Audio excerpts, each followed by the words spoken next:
तो आज मकर संक्रांति है। मेरे घर में तो सुबह से ही तिल और गुड़ की खुशबू आ रही है और आसमान में कुछ पतंगे भी दिखने लगे हैं। हाँ, माहौल ही बन जाता है पूरा। बिल्कुल, ये सब इस त्योहार की बहुत ही प्यारी पहचान है।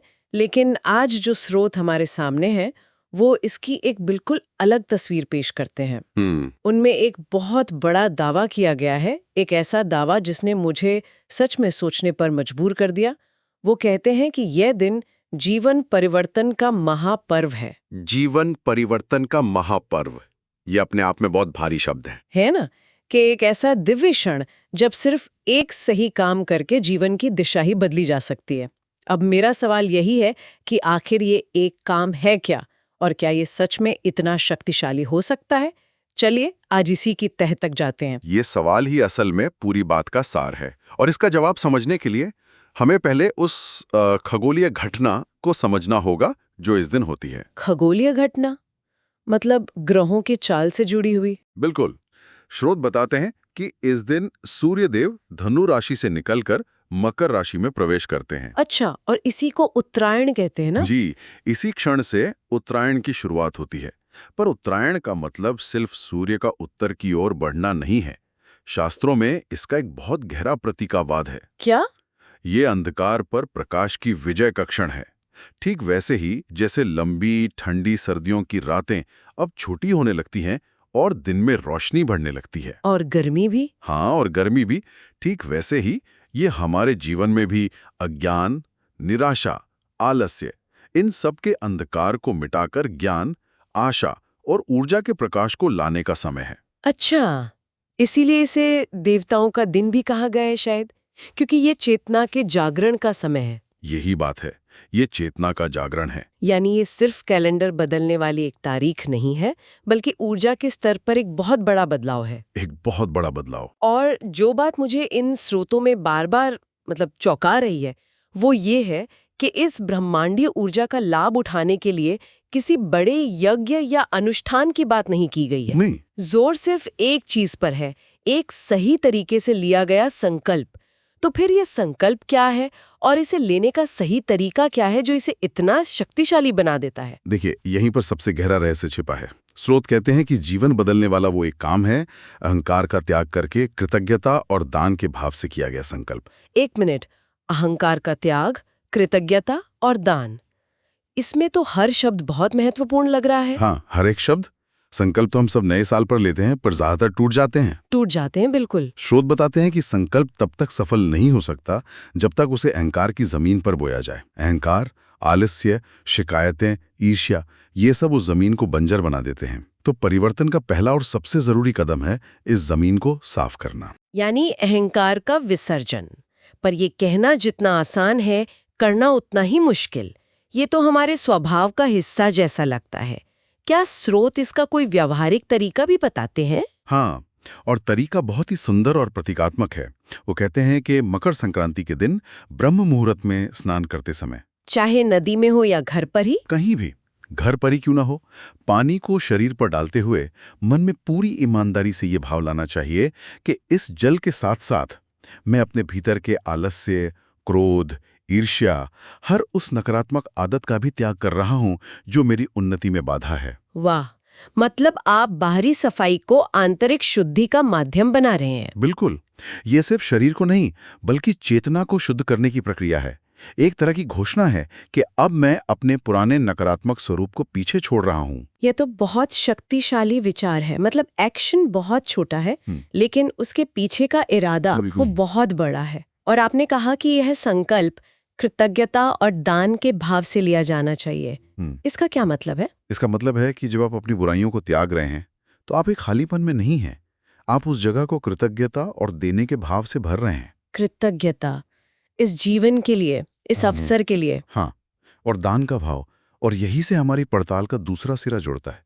जब हम दान शब्द सुनते हैं तो हमारे मन में तुरंत पैसा, कपड़े या अनाज का ख्याल आता है ना? हाँ, बिल्कुल। लेकिन इन स्रोतों ने दान की परिभाषा को एक नए ही स्तर पर पहुंचा दिया है। हाँ, ये हिस्सा मुझे भी बहुत दिलचस्प लगा।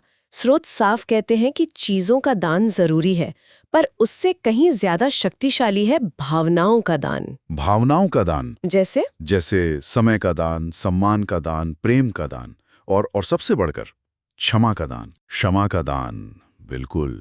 जरा सोचकर देखिए, इस दिन अगर किसी ऐसे व्यक्ति को मन से क्षमा कर दिया जाए जिससे बरसों से नाराजगी है, या किसी से अपनी गलती के लिए सच्चे दिल से माफी मांग ली जाए, तो क्या होगा? स्रोत कहते हैं कि ये आपके कंधों से बरसों का बोझ उतारने जैसा है। ये एक ऐसी आंतरिक सफाई है जो किसी भी बाहरी दान से ज्यादा शांति देती है। सही बात है।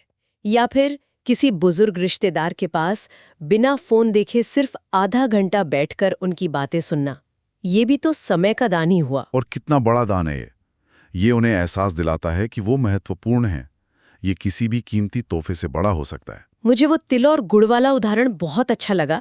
स्रोत कहते हैं कि जब हम किसी जरूरतमंद को तिल गुड़ देते हैं तो हम सिर्फ एक मिठाई नहीं दे रहे होते। तो क्या दे रहे होते हैं? अगर देते समय मन में ये संकल्प हो कि जैसे ये तिल और गुड़ मिलकर मिठास पैदा करते हैं, वैसे ही आज से मैं अपने संबंधों में, अपनी वाणी में मिठास घोलने का प्रयास करूंगी, तो उस दान का प्रभाव कई गुना बढ़ जाता है। वाह, मतलब दान की क्रिया बाहरी है, बिल्कुल, लेकिन उसका उद्देश्य पूरी तरह से आंतरिक परिवर्तन है। हाँ, यही इसका मूल दर्शन है। कर्म का सिद्धांत भी तो यही कहता है। बिल्कुल। आप जो ब्रह्मांड को देते हैं वही कई गुना होकर आपके पास लौटता है। अगर कड़वाहट देंगे तो कड़वाहट लौटेगी, मिठास देंगे तो मिठास लौटेगी। बिल्कुल।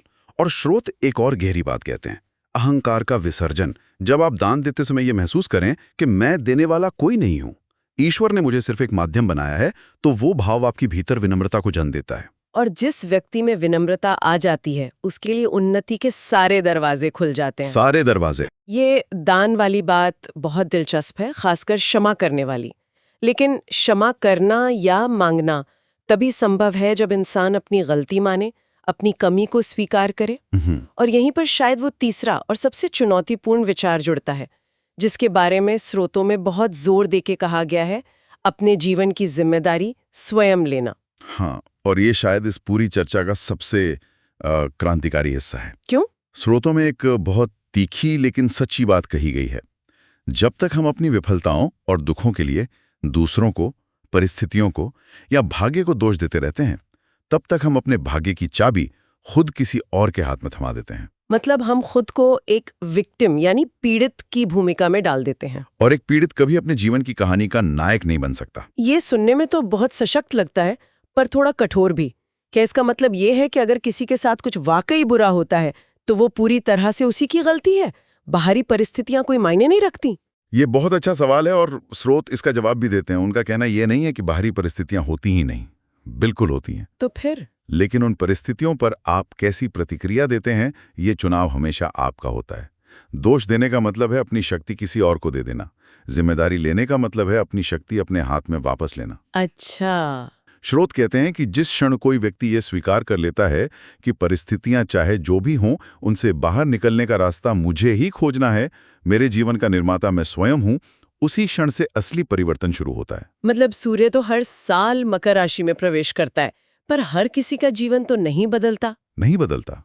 परिवर्तन सूर्य के चलने से नहीं, मनुष्य के अपने कदम उठाने से आता है। यानी अवसर तो प्रकृति हर साल देती है, लेकिन उस अवसर का दरवाजा खोलने की चाबी हमारे अपने हाथ में है। बिल्कुल। तो इस मानसिकता को बदलने का पहला कदम क्या हो सकता है? क्योंकि शिकायत करना और बहाने बनाना तो हमारी आदत में शुमार हो जाता है। पहला कदम है ईमानदारी से आत्मनिरीक्षण। स्रोत कहते हैं कि इस दिन अगर कोई व्यक्ति एकांत में बैठकर सिर्फ इस एक सवाल का जवाब खोज ले कि मेरे जीवन की आज जो भी स्थिति है, उसमें मेरी अपनी कौन सी आदतें, कौन से विचार या कौन से निर्णय जिम्मेदार हैं। ये तो बहुत मुश्किल सवाल है। मुश्किल है, पर यही स्वीकार्यता आत्म उद्धार की पहली सीढ़ी बन जाती है। ये अपने भीतर के अंधकार का सामना करने जैसा है। और जब आप ऐसा करते हैं, तभी आप वो दीपक जला सकते हैं जिसके बारे में स्रोत बात करते हैं। कौन सा दीपक? एक दीपक जलाकर ये संकल्प लेना कि आज से मैं अंधेरे को कोसने की बजाय एक छोटा सा ही सही पर प्रकाश की ओर कदम बढ़ाऊंगा। और जब कोई व्यक्ति जिम्मेदारी लेकर कदम बढ़ाने का फैसला करता है, तो उसे एक और चीज की जरूरत पड़ती है, अनुशासन। हाँ। और यहीं से हम अपने आखिरी बिंदु पर आते हैं, जो इस पूरी प्रक्रिया को जमीन पर उतारता है। सूर्य का मकर राशि में प्रवेश सिर्फ ज्योतिष की घटना नहीं है। स्रोत बताते हैं कि मकर राशि कर्म, तप, धैर्य और अनुशासन का प्रतीक है। हाँ, ये बहुत महत्वपूर्ण कनेक्शन है। ये पूरी की पूरी यात्रा हवाई नहीं है, ये बहुत जमीनी है। मकर राशि हमें सिखाती है कि बड़ी सफलताएं या बड़े बदलाव किसी चमत्कार से एक रात में नहीं होते। तो फिर कैसे होते हैं? वे रोज-रोज के छोटे-छोटे अनुशासित प्रयासों का नतीजा होते हैं। और इसका सबसे बड़ा उदाहरण स्वयं सूर्य है। वो कैसे? वे हर दिन बिना चूके नियमित रूप से उगते हैं। वे कभी छुट्टी नहीं लेते, कभी आलस्य नहीं करते। उनका पूरा अस्तित्व ही अनुशासन और कर्तव्य का प्रतीक है। इसीलिए इस दिन अनुशासन से जुड़ा कोई भी संकल्प लेना बहुत शक्तिशाली माना जाता है। और अच्छी बात यह है कि श्रोत किसी बहुत बड़े मुश्किल संकल्प की बात नहीं कर रहे। उदाहरण बहुत व्यवहारिक हैं, जैसे मैं रोज सुबह 15 मिनट जल्दी उठूंगी, या मैं अपने काम को टालने की आदत छोड़ूंगा, या मैं रोज रात को सोने से पहले अगले दिन की योजना बनाऊंगा। ये बातें सुनने में बहुत छोटी लगती हैं। क्या वाकई इनसे कोई बड़ा फर्क पड़ सकता है? स्रोत कहते हैं कि यही छोटे संकल्प मिलकर एक चेन रिएक्शन शुरू करते हैं। जब आप सुबह समय पर उठने का अपना संकल्प पूरा करते हैं तो आपके भीतर एक छोटी सी जीत का एहसास होता है। हाँ, आत्मविश्वास बढ़ता है उससे। बिल्कुल। फिर आप दूसरा छोटा संकल्प पूरा करते हैं और विश्वास बढ़ता है। धीरे धीरे आपका मस्तिष्क यह मानने लगता है कि आप जो ठानते हैं वो कर सकते हैं। यहीं पर स्रोत आत्मानुशासन को आत्मसम्मान से जोड़ते हैं। आत्मानुशासन को आत्मसम्मान से, ये कैसे? वो कहते हैं आत्मसम्मान बिना आत्मानुशासन के संभव नहीं। जब आप अपने समय, अपनी ऊर्जा और अपने वादों का सम्मान करना शुरू करते हैं तो आप अपनी कीमत पहचानने लगते हैं। और जब आप स्वयं अपनी कद्र करते हैं तो दुनिया भी आपकी कद्र करने लगती है। यही बात है। तो आज की इस पूरी चर्चा का सार यही निकल रहा है कि मकर संक्रांति सिर्फ एक बाहरी उत्सव नहीं है, नहीं, बल्कि एक आंतरिक अवसर है। बिल्कुल। ये पतंग उड़ाने या तिल गुड़ खाने तक सीमित नहीं है, नहीं, बल्कि ये अपने भीतर के सूर्य को, अपनी आत्मशक्ति को जगाने का दिन है। सही कहा। स्रोत हमें बार बार याद दिलाते हैं कि परिवर्तन की शुरुआत हमेशा भीतर से होती है। सूर्य का उत्तरायण होना एक शक्तिशाली प्रतीक है। हाँ। एक इशारा है कि अब जीवन को एक नई उज्जवल दिशा में ले जाने का सही समय आ गया है। हाँ, और सबसे महत्वपूर्ण बात यह है कि ये बदलाव किसी चमत्कार का इंतजार करने से नहीं आता। तो फिर किससे आता है? एक दृढ़ निर्णय लेने से। स्रोतों के अनुसार ये दिन एक पुण्य काल है, एक ऐसा शुभ समय जब लिया गया एक छोटा सा संकल्प भी कई गुना ज्यादा प्रभावी होता है।